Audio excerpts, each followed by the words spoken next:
Sugar वाला इस नुस्खे को इस्तेमाल कर लेगा तो इंशाअल्लाह अल्लाह के हुक्म से वो शिफा याब हो जाएगा।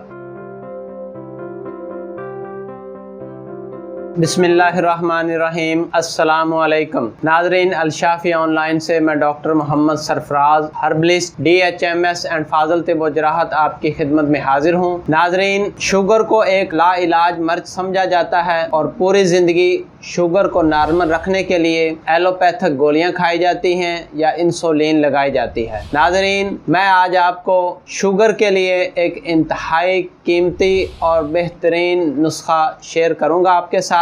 अगर शुगर वाला इस नुस्खे को इस्तेमाल कर लेगा तो इंशाअल्लाह अल्लाह के हुक्म से वो शिफा याब हो जाएगा। तो सबसे पहले शुगर, इसकी अलामात क्या हैं? नाज़रीन, हमारे जिस्म में एक लबलबा है जो कुदरती इंसुलिन पैदा करता है, जो हमारे जिस्म में मौजूद मीठा को मुख्तलिफ ग़िज़ाओं से जो हम हासिल करते हैं वो हज़म करता है। अगर ये लबलबा अपना काम सही तरीके से ना करे और मुनासिब मिकदार में इंसुलिन पैदा ना करे तो इंसान शुगर में मुब्तला हो जाता है। शुगर की अलामात क्या हैं? पेशाब ज़्यादा आता है, थकावट रहती है, टांगों में दर्द होती है, प्यास बार बार लगती है, भूख बार बार लगती है, मगर पेट भर कर खाने के बावजूद सेहत कमज़ोर होती जाती है, नज़र कमज़ोर होती है और जिनसी कमज़ोरी भी हो जाती है, और अगर कोई ज़ख्म हो जाए तो वो जल्द मुंदमिल नहीं हो पाता। नाज़रीन, इब्तदाई शुगर के लिए मैं आपको इंतहाई सादा और बेशकीमत नुस्खा बताने जा रहा हूँ। पहले नंबर पे करेले,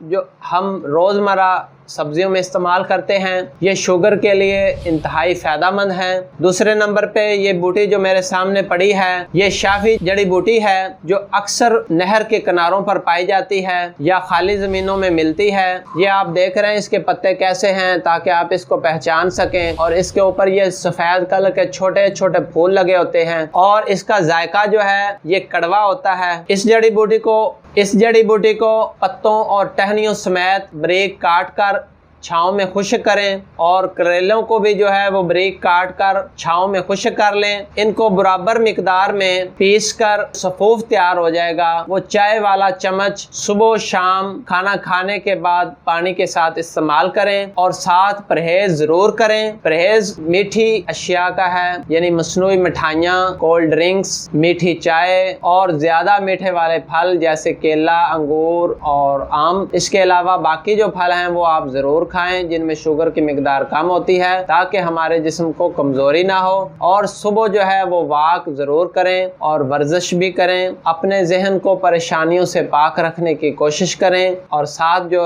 ये मैंने आपको नुस्खा बताया है ये दवा इस्तेमाल करें तो इंशाअल्लाह अल्लाह के हुक्म से आपकी जो इब्तदाई शुगर है वो ठीक हो जाएगी और आप नॉर्मल जिंदगी गुजारने के काबिल हो जाएंगे। नाजरीन, उम्मीद है आपको आज का हमारा प्रोग्राम अच्छा लगा होगा, तो बराए मेहरबानी हमारे चैनल को सब्सक्राइब करें और बेल आइकॉन का बटन जरूर दबाएं। और जो हमारा ये प्रोग्राम फेसबुक पर देख रहे हैं, हमारे पेज को लाइक करें, कमेंट्स करें और दूसरों को शेयर करें ताकि दूसरे भी इससे फायदा उठा सकें। शुक्रिया। अल्लाह हाफिज।